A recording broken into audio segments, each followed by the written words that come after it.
Hey, let's talk about DV real quick. First, I want to talk to my young ladies, and I just want you guys to know, and men, because it goes both ways, but I'm talking to the demographic that is most prevalent. I'm talking to my young ladies. I want you to know that love does not hurt. No matter what they say, no matter what's been demonstrated for you, love does not hurt.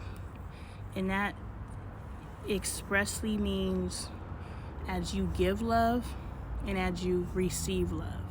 So if you are giving hurtful love, be it to your children, or you're giving hurtful love to your spouse, but you say you love does not hurt. Love disciplines, but love does not hurt, and that's for you to discern. Now I'm talking to my men, my boys. Love does not hurt. I know something may have been demonstrated for you in your youth, and the only imagery that you have of a man is a man of violence. But he's a provider. But he's fun sometimes, but all of these different things. What's happening is you guys are seeing a demonstration of an individual with low or no emotional maturity. You are seeing demonstration of someone who may be developed in other areas, but in conflict resolution skills, they are under or maldeveloped. So this is what's being demonstrated for us. We're seeing women, and again, I'm speaking of the prevalence, we're seeing women who are being attacked. And that's a whole nother can of worms that we could get into. But if the woman before you was attacked and she looked at you and said, "This is love," whether she said it out of her mouth or she said it because she stayed or she said it because this is your daddy or I don't know what else to do, she still said it.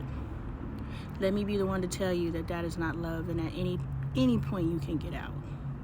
Now there's a lot that goes into getting out. I understand that. I can't do the work for you. I can't identify your situation, but I can plant the seed to let you know that you can get out. Because what you're doing is demonstrating to the next generation, if you have chosen to have children, that this is okay.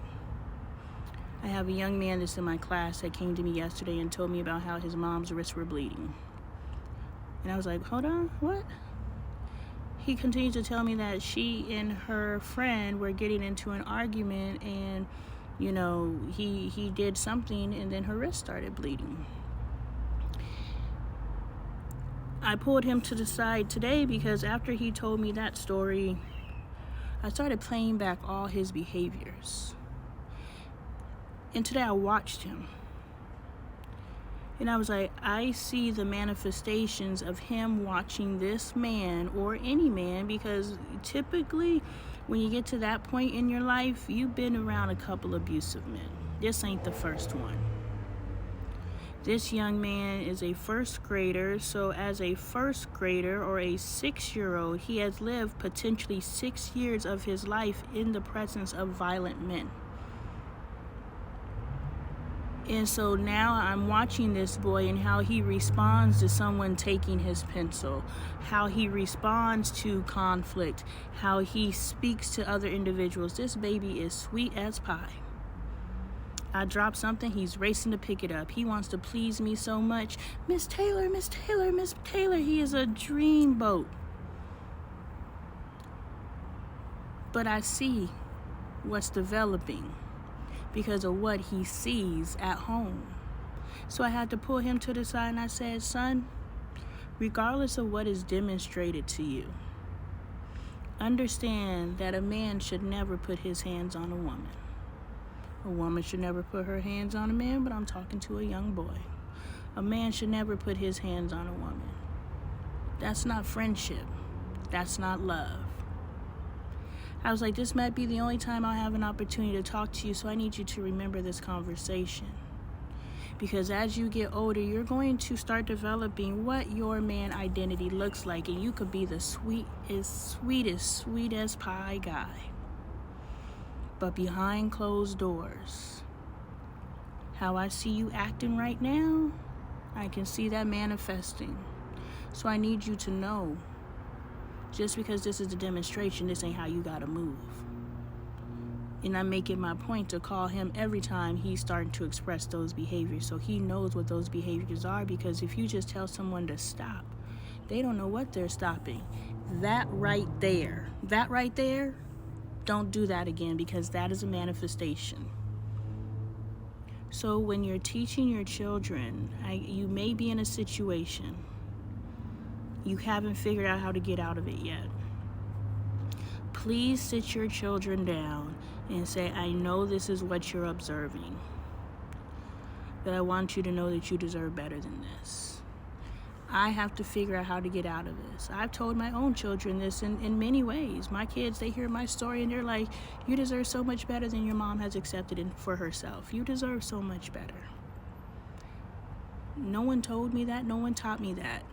I fumbled and bumbled and made it to this point. But you deserve so much better than what I've accepted. So if you are in a situation where you can't get yourself out of that, please at least sit your children down and say, I know what you're seeing. Oh, but he loves me. Do not tell your kids that.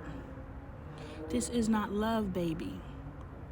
He should not be treating me this way, and I should not be allowing that. Make sure when you have a wife in the future, because we want to promote marriage, make sure when you have a wedded spouse in the future, you are a good man to your partner.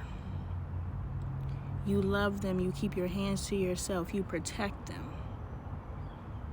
You may not be able to demonstrate in the moment, but understand your demonstration is teaching your child something. And most people, they know better. They don't.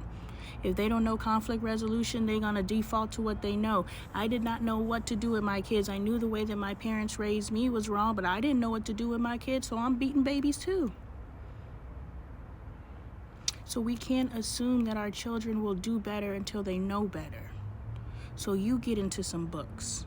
You learn effective conflict resolution skills and teach them to your child. You may not be able to teach that knucklehead nothing.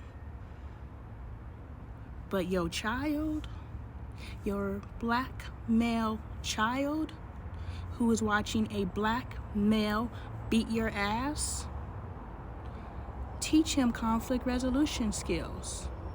Teach him emotional intelligence, so he is not the next generation of violent outbursts individuals because they simply don't know how to express their anger.